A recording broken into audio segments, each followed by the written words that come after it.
Welcome everyone, episode 19 of the fourth bag. I'm here in Florida for the Winter Haven Open. And Chris, where are you this week? I'm Same home place as always? drinking near All beers, my right, friend. let's get What it do you got? started. Milwaukee's best. Did you get that on the way down to Florida? I did, yes. Yes, I did. Nice. We'll have to talk about the drive down. There's been a couple of events. So before you went to Winter Haven, we hit up Windsor. So we took the ridiculously boring drive uh, down west, and we went through London, and 2.5 hours later, ended up in the middle of nowhere. We actually got to Jason Charette's house, who hosted us for the weekend, and then he drove us around town, and I never really knew where I was. But it was a great time. Yes, it was a great time. It's always a great time down in Windsor, especially at the McGregor. We'll get to that in a minute. Yeah, so Um, we went down Friday and we played, was it singles Friday and doubles Saturday?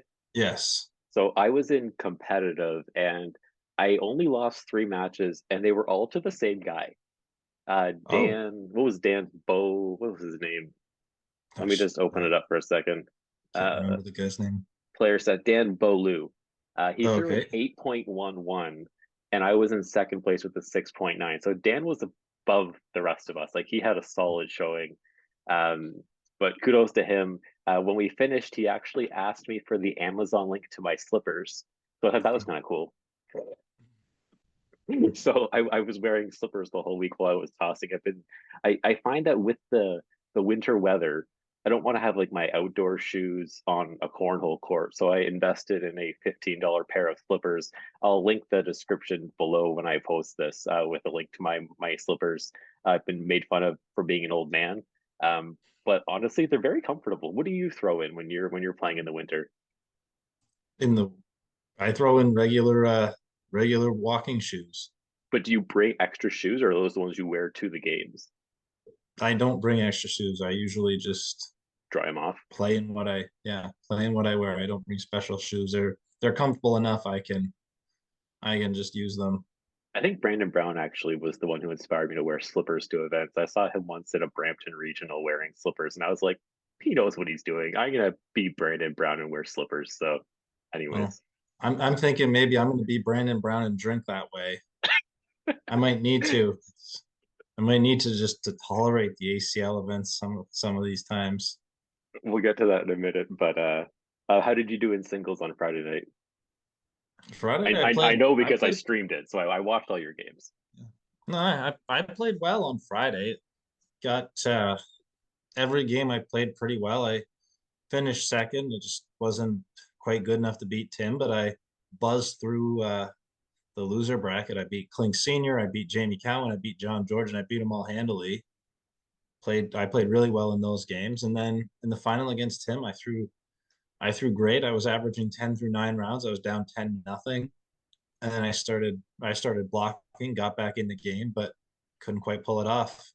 Yeah, I mounted a streaming service, and so we had Matt gave me his cameras, and I set up shop. I threw up a OBS on my laptop, and it was really fun to watch you and Tim battle because I noticed like I hadn't seen you play with that much. Like you were really focused on like I'm gonna lay up here and just give Tim the 1 point, or I'm gonna take my one extra point and just put my bag, in front of a bunch of walls versus trying to bang an airmail over the top. What's going through your head when you're making those choices, sort of like in game when it's getting close to 21? I mean, generally speaking, when in those sorts of situations, I don't I will usually lay up instead of risking going off the back with an airmail to lose. Right. Just I mean, and also depends on I mean, generally I'll throw the airmail if it's a good play, and if I don't like the play, then I'll make a smart play and lay up. Fair.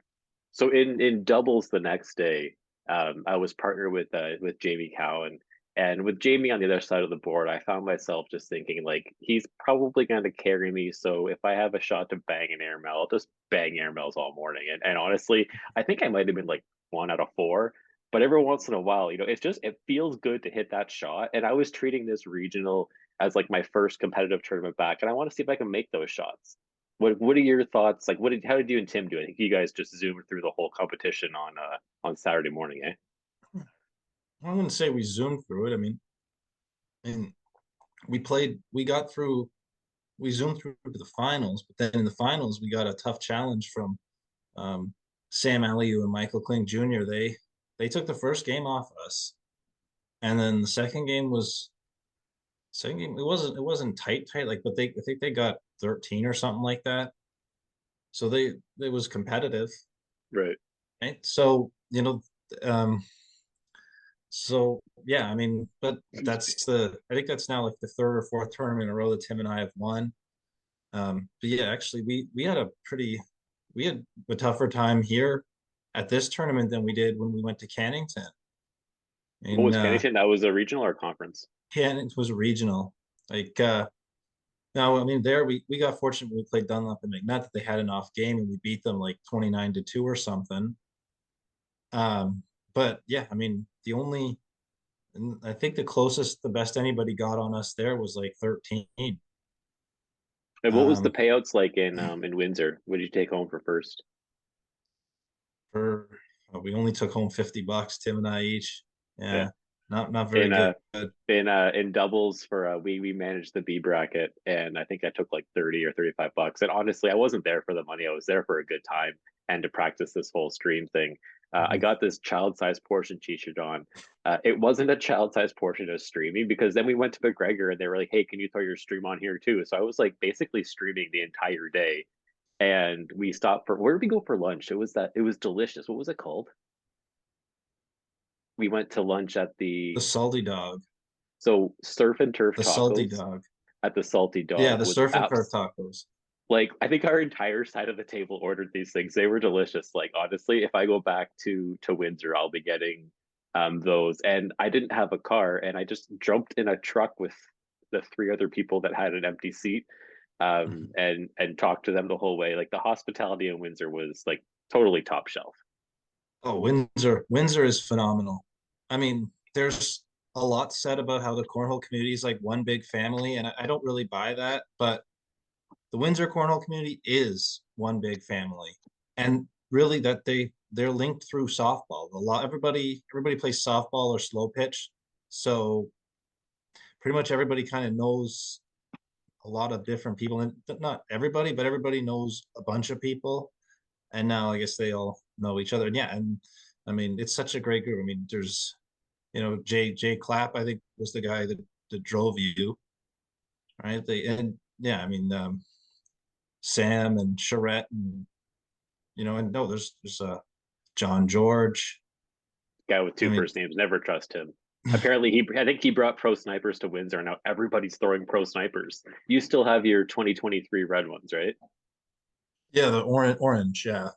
Orange. So I went to the eye doctor today, and I'm officially like terrible at colors. They were doing this test, and they were like, "Can you read these?" And my daughter JJ was reading all of the numbers on this colorblind thing, and I couldn't get anything right. And so I can't tell reds from greens. Anyways, that's not here nor there. Um, Back to Cornwall. Sorry. Yeah. You're in Florida, so you drove to Florida. Well, Do you want to talk about Windsor still? Sorry, we talked about yeah, the second tournament. Sorry, yeah. McGregor. We Get should me talk about the back on second track, eh? tournament. Yeah, you and Jamie won the B division again. It's hey, it's better than I'd rather win the B division than finish eighth place in the A division. We got $70 for it, so I mean, they've got money. There you go. There you go. And Mike Stevenson and I pulled out the A division. And We that was a were pretty we kind of fat envelope, right? There it was some was money yeah, in that. we got there was $450 in that envelope, so 225 a Nice. piece. That's It's good. And that's yeah, a I mean the fundraiser. How many teams did we have? Like 40 something? 45, That was and there pretty were good. I some think good ones. they charged $60, and half went to the A ball team. team. And Yes. then and they still paid out $450 to first. Like, that's solid. Oh yeah. I mean, Evan's payouts have always been top shelf. I mean, when he ran non-fundraiser tournaments, it was always 80% minimum. Some cases he pay out everything. Like he would pay out 80% for the first two tournaments, and then for the third tournament, singles, doubles, blind draw, whatever he ran him in. Third tournament, he'd be like, I've already made enough money today. I'll just pay out everything for this. And I And mean, what's the bar like? I don't drink, but what were they charging for drinks there? I think they're up to, $5 a beer. So not cheap, but not terrible. Yeah, They've got a good food menu. Yeah, I mean, McGregor Colombian Club, it's a little small for bigger tournaments. I mean, it was pretty crowded in there with I all don't those think. people. Did you see Tim Sanchi's response after he was saying he couldn't step out and he was trying to throw over my table? He actually seemed upset about it. I don't know if he was. Tim, if you're watching this, I'm sorry that my table got in your way. But like it looked like you were really mad at me. I don't know. It's hard to tell with Tim. I don't remember a time when, well, actually, I think really the only time he's legitimately mad is when he has to deal with Travis. Who's I Travis? mean, Travis is the guy who runs Wallaceburg. I don't know if he might be. I think he is still running it. But yeah, they've had some run-ins. They've had some back and forth. Fair. But yeah, that was a phenomenal field. I mean, we beat Sam Elliott and Michael Klink again. Um, and The then guy that name, is it pronounced Clink? Klink, I think it's Okay. Klink. Okay. And something I I don't always know said what else it I would thought it be. I thought it was clinic because I kept on saying this guy's putting on a clinic, No, but maybe no, I just terribly mispronounced it. no, because it's Kale Inck. There's a bunch of them, right? There's Michael Klink Jr., Michael Klink Sr., Josh Klink, Brandon. And who's on the ball team? All of them? There's a whole bunch of different ball teams. I Okay. don't know who's on this. I think this specific team is Jay Goff and Sebastian and Jesse. Yeah. But I don't know who's on what. I mean, but there's a whole bunch of different ball teams. That's why they have so many different fundraisers. And there's like minor hockey fundraisers. There was one tonight. Oh, really? Tim Sanchi teamed up with Brody at that one. I don't know who won. It was still going last I looked. But yeah, I mean, there was a great field here. I mean, a couple of guys from St. Thomas got third place, Asher Wallman and TJ Gilroy, and they've only been playing a few months and they've made huge strides. I mean, third place in that tournament is a phenomenal result for playing that short of time. I mean, Tim Sanchi and Jeff Kretchen were in that tournament. They didn't do as well as would have been expected, but that happens sometimes in a tournament. You never know what can happen in any one game. Right. Um, The but I was ball tournaments I've been thinking about, we play on a super series team that plays like in D, and there's a bunch of us that play cornhole. Donnie McDougal and I are actually partners tomorrow at Six Nations Cornhole in Brantford. And I've been thinking about running a fundraiser. So I talked to the people at the Moose, and apparently you can actually rent out the Moose as a member and run a fundraiser. So I'm working on the details of potentially running something like that for one of my ball teams that I play on. But it seemed to go really well in Windsor. I don't know how well it'll go here, but maybe on a random Sunday I'll throw something together and we'll see what happens. But I feel like the format that they ran, $60, 30 to the team, like it seemed to go well, but I just don't know if I can get a event. Like the Moose only has six at the boards, and they had what, 8 or 10 at McGregor. they Is there, they ran. I think they ran 8, but I've yeah. seen them run 10 there. Like when I went to a fundraiser where there were 65 teams, they ran, or I think it was or 60. They ran 10. Okay. Keep it, but that's the thing. That's the great thing about Essex is that they always keep the tournaments moving. I mean, Yeah. and I mean, with Scoreholio, that is the bonus there is that it loads matches right away. It's there's no Okay. lapse, there's no delay in between like in the ACL app. There's always a delay loading the next match. Scoreholio, then after the one match is finished, the next match is up almost instantly. It seems And like a add nice a nice way to segue, Dean. I think why don't we skip out on there and we'll just head to let's just drive to Winter Haven and then we'll talk oh about the yeah, ACL. So sure. let's jump in the car with Dean Lang.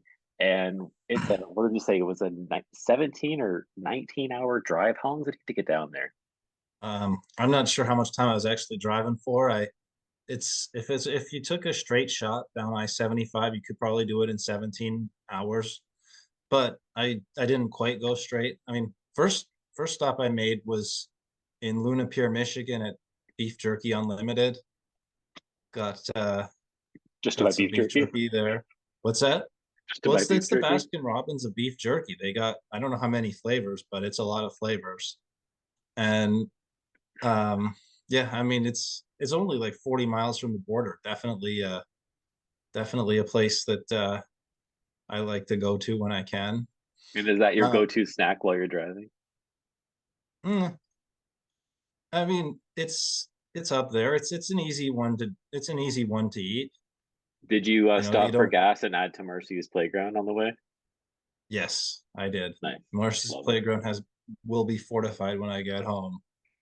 There was very little candy left in it. It was just dollar bills. So now Marcy's playground has will be refortified when I get back. Good. Then I stopped at Bucky's in Richmond, Kentucky. Bucky's, of course, is the happiest place on earth. Never I heard mean, of it. it is like Walmart on steroids. I mean, Tell me more. they got everything in there. They got hot meals, they got candy, they got alcohol. I mean, there's a variety store in there. There's more candy, there's camping gear, there's lawn chairs. Um, you can buy Can you buy shirts. can you can you buy a refrigerator? I don't Major think appliances? I don't think you can buy appliances, Okay. but I mean, okay, so I guess at Walmart you can buy those appliances, but I'm No, not really sure what. you can't buy major appliances at Walmart. You can only Oh, buy small appliances. oh, all right. So, but I'm just it's trying to like, see if but if anyway, if it's like whatever you want to. Costco, like because Costco you can Not, buy fridges and stuff. no, it's not really like Costco. I don't really think you. Okay. But yeah, I'd say it's closer to Walmart than Costco. But it's like four stores all in one, and they're huge. Um, yeah, All so right. So keep driving. that's always good. And then I took a detour into Smoky Mountain National Park in Tennessee, and on the drive down, there were there were toilet paper rolls strewn all across the highway. And then so as I was leaving the Smoky Mountain National Park, and it's beautiful there. I mean the waterfalls, the mountains, um, Is there snow in all Tennessee right now? no, it was Up there. beautiful when I was there. It was like the day I was there it was like 25 degrees and just beautiful sun all day. Nice. And instead of taking me back the way I came, my GPS took me on a 2-hour tour of the park, which extends into North Carolina, and brought me out in Cherokee, North Carolina. That's where I How was far is that first. from Rock Hill, South Carolina? Just to kind of triangulate where I am here. It's um Like hours I'm or not sure. It's probably a few hours because we're talking about the sort of west end of North Carolina, and Rock Hill is about 30 minutes south of Charlotte. okay. So yeah, it's probably a few hours away. Okay. Because remember, this is right at the Tennessee North Carolina border. It's a lot closer to Atlanta. Like we're at this point we're probably roughly north of we're we're north of Atlanta more than Rock Hill.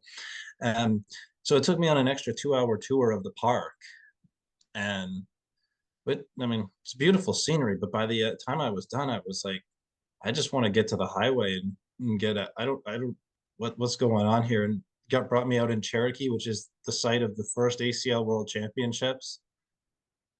So I mean Who between won those world championships? Do you know? in 2018, I don't remember, Okay. but I Anybody from know. Canada go down to that? Yes, Doug talks about going to that one all the time. It was Doug and Plyle and Steve Cole and Cowan was there. I think Dan McMaster was there. He didn't play anymore. Corey Goldbeck went. Um, I can't. There may have been more. I Was Scott can't. Sullivan down there? Is that the one he and Jamie No, played or no? no, that was 2019 in Okay. Pennsylvania. Yeah, I don't know between Cherokee and the toilet paper rolls on the highway. I feel like that there's some sort of symbolism with this being being on the road to an ACL tournament. There, I'm not smart enough to figure it out, but um, but So now now I'm you're in in Winter Winter Haven. Haven. And I did tune in to Wally's stream and I saw a little bit of the women's singles. Is and Cheyenne, it's not Cheyenne, is it Cheyenne Renner still, or did she change her last name? Did she get married or something? She did get married. It was Cheyenne Renner. It is now Cheyenne Bubenheim. Bubenheim. Okay, so Bubenheim. Cheyenne was just like she was just throwing like 12s and 10s, and it was like it was so Like she was, I think she was throwing her all slides, and it was just like in maybe a miss here and there. She was scoring pretty much all the time in the matches that I saw. I think I saw her in the Queen Sea game or something like that. Um, and it was a bracket final. Sorry, it was the bracket final. And so then did she go on to win? I'm guessing women's singles, I I believe she did. probably. I think I saw her with the I think I saw her with the black. Yeah. So she's just dominating the women's division still. Then the senior singles. Did you catch senior singles today? I did No. not. Yeah. No, I did saw I. Frank Modlin and Donald Cup were having a match on the feature court, but no, I was like Okay. I got there and I did I did a couple of sit and goes Okay. How'd that go? to get I got second in one of them. What? My partner threw great and I threw well enough. Where did that pay you on a sit and go? These were $20 sit and goes, and when when you get second, you get 40, and when you win, you get 80. Or if you pay X for a sit and go and you win, you get 4X. If you're second, you get 2X. Got it. Okay. So because they pay out 75%, it's 8 teams and so 16 And people. and you get local points for those when you're in that? Yes. Okay. Yeah. And then you're down there now and you're playing in a blind draw. Is the blind draw just one big giant blind draw or is it tiered? It's tiered. This one was tiered. And what did you Uh, play in? I played in open slash advanced. And who was your partner tonight? Austin Reynard. He's actually from Michigan. I never met him before, but I've met a lot of people up there, and I heard the name. Did you throw your Um, bags or his bags? we threw his. He throws kill shots P90. Same as Kylie Pohl or different? I'm Kylie not throws kill sure shots. there, but kill shots are a lot of different. There's a lot of different Okay, brands, a lot of got different it. types of kill shots. So I don't know if she throws P90s or what, but yeah, I don't know. It was a tough one. I mean, we won our first game, then we lost against Noah Wooten and Stephen Hun. That's a tough team. I Um, know the name Noah Wooten, but I don't know the name Stephen Hunt. Stephen Hun is actually one of the top players down in Florida, and I mean Wooten's been a pro for many years. And then and then when the second game, Mark Richards threw a perfect game over. I think it was just over 6 rounds. He threw 24 bags in the hole, and Did he I get mean, nervous? he didn't look Nervous? nervous on this game. No, no, he was. I mean, he threw every bag right down the middle. Wow. And so your blind draw didn't go so well tonight. What else are you playing while you're down there? Tomorrow morning it's doubles, and everybody's in with everybody for the 6 game rounders, and then we split into 4 tiers, and yeah, and then it's a double elimination playoff, and the playoff begins probably almost immediately after the rounders is completed. What's your So, expectation for what tier you should end up in, given the field? given the field and given my partner, I I think I think tier one is possible, but Like if we within get tier reach? one, if we get tier one, we'll probably be 4-2, kind of. If we're, but I mean tier two, yeah, I think I would say tier one or two would be, but you never know That's with stuff like that. I mean, Samantha Finley and Rosie Streaker were in tier three once. fair. Um, What would you make never. rephrase? Let me rephrase that. What would you define as a successful doubles experience at the Open in Tomorrow, Winter? Yeah. I would say making tier one or making the payout table in tier two. Okay. And the while you're down there, I know you've had experiences with the ACL with like, I don't know, meals and delays and floors and dirt and like what's the vibe in Winter Haven? Is it a good venue? Like how do you feel? I mean, the venue is great. The Advent Hill Fieldhouse is really nice. It's huge. There's baseball diamonds. There's pools. I mean, there's no.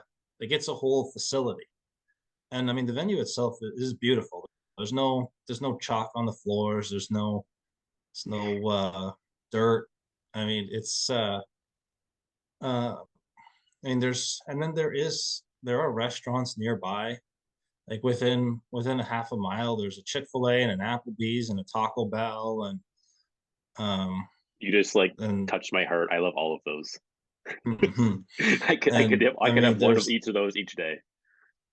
And I mean, and then there's like a little more than half a mile out. There's a Walmart plaza they got a bunch of restaurants there. There's a Mexican place and a Five Guys, and so I mean, there's plenty. I mean, the venue itself has not great food, but standard kind of like food for what you expect at a facility. But Yeah. there's restaurants nearby, so So you have options. Yeah.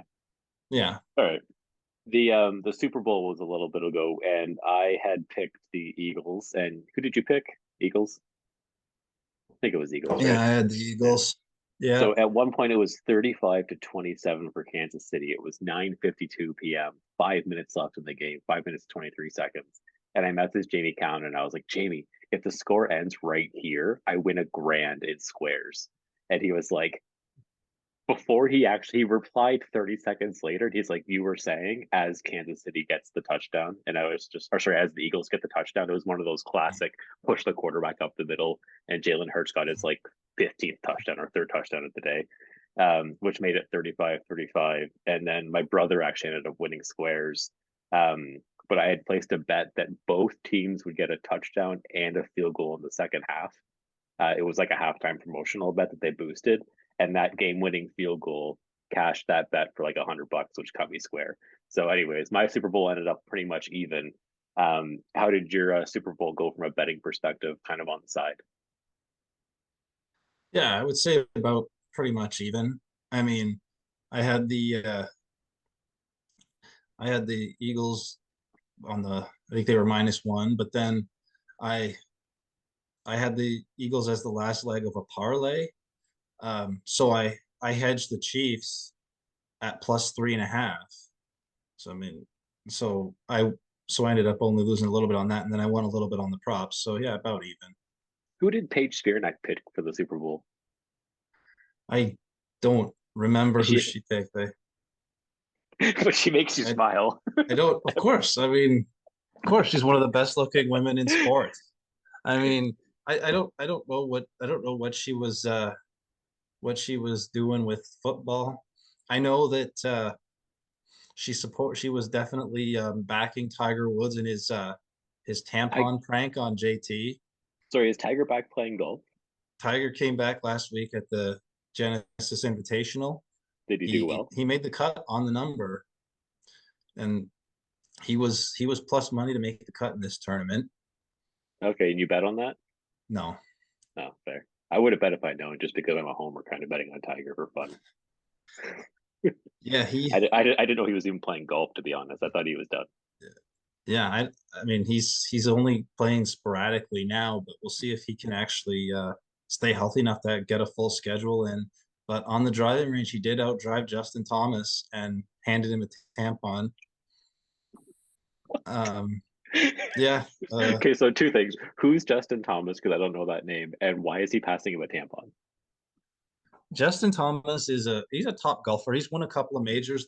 They're close friends. They've partnered together in President's Cups in the past, and I don't know why he handed. I'm not sure why he handed him the tampon. Maybe just like it's like a dig at it's like a rib at out driving him.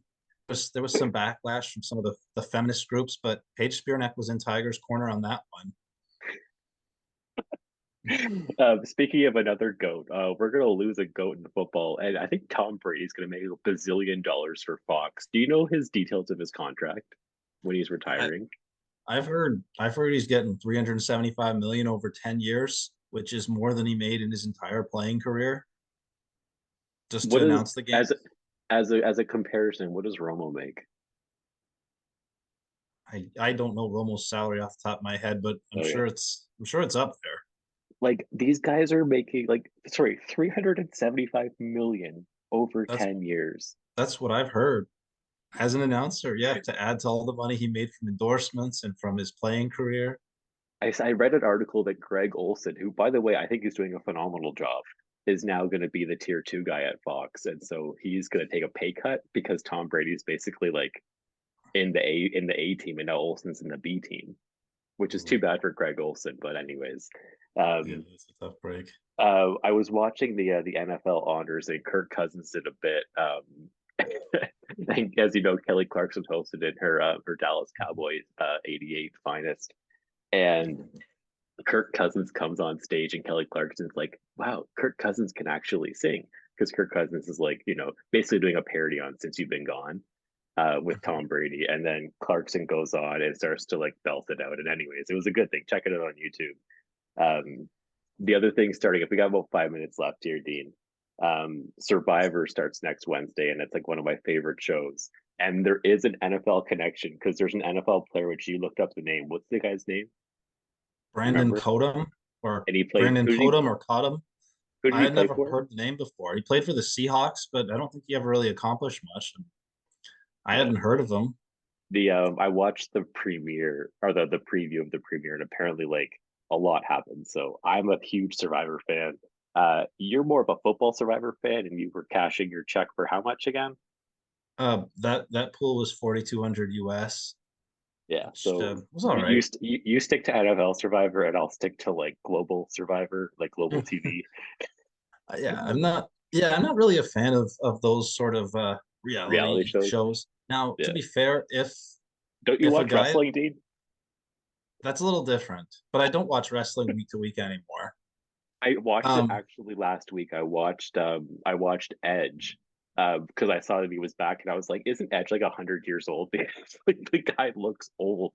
But he's WrestleMania is coming up, right? I think he's yes, going to be at WrestleMania for like the one of the titles he's gonna fight for. When is WrestleMania? Do you know it off the top of your head? April 1st and 2nd, WrestleMania. Okay, So they're gonna have it and over 2 nights. we're going to be down in Niagara for the Open for that, right? At that time, Yes. and it's Saturday and Sunday. Yep. Okay, so maybe we'll catch out that Survivor at like the casino or at a bar or something on Saturday night. Or no, we're gonna be watching the No, not probably the Survivor. Brock. Sorry, WrestleMania. WrestleMania. Sorry, WrestleMania. Don't know if Um, the bar will show it, but maybe. we'll find a way to watch Survivor or WrestleMania. Sorry, not Survivor. Get Survivor out of my head. We'll Uh, watch. We'll watch. We'll figure something out. yeah. No, no, I mean, no, I would like, I'm not really a fan of Survivor, but if somebody I knew was on it, I would watch it. Like, remember Kevin Went? The season he was on The Bachelorette, I actually watched it. I mean, because he was on it, and Tom Kalflush and I had a couple of watch parties. Yeah. Uh, and one of the first times we had our watch party, for The Bachelorette, we I was doing like a mock um I was doing like a mock sort of producer meeting and do imitating voices. And Tom's first question was, "Why do the producers of this show sound like Beavis and Butthead?" Which was not intended, by the way. I didn't plan for them to. It wasn't Yeah. like I'm gonna make them sound like Beavis and Butthead, and that's the idea here. It just kind of turned out that way. I haven't seen Tom Callfish since like what grade 12 or OAC, man. Um, Maybe the next time the room is in town, we'll all go see it together. You went and saw the room real quick, right? You saw it last Tuesday or something. Last, yeah, on the You 14th I on, saw it. on that was Valentine's Day. Valentine's Day, yes. Yeah, it's one of the most romantic movies of all time. It is a must for a date. I Did mean, did the is it the princess that played it? yes. And did they play it on Valentine's Day intentionally? Yes. Yeah, it was part of the ad. It was like in the title for the promotion, the room on Valentine's Day. Well, I did mean, you if go? I Did had you show up? Did you show up in a suit? yes, I did. Well, I had a suit, but I had my Tom Brady jersey.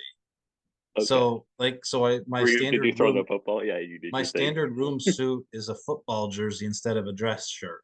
They still wear the dress pants and the coat, but yeah, football jersey instead of the dress shirt because they don't do anything other than play football in that movie. Well, it just seems that way. There's only like four scenes, but they just like yeah, it's um That's good. Okay, we got 60 seconds left on this Zoom, D. Do you want to talk about anything else, or do you want to wrap it right there? I think uh I think the gloriousness of the room is a good place to end for this Is week. I mean, when is the room coming back? Do you know? Do they have a preview for the next they, one? they usually do them about once every 6 weeks or so. I mean, it was so good. I wish I had never seen it before just so I could see it for the first time. And with that, folks, we're gonna sign off. I'll give you a call back to finish this conversation. But that's it for this episode. Thanks for watching. We'll talk to you again next week. See you later. Bye, everyone.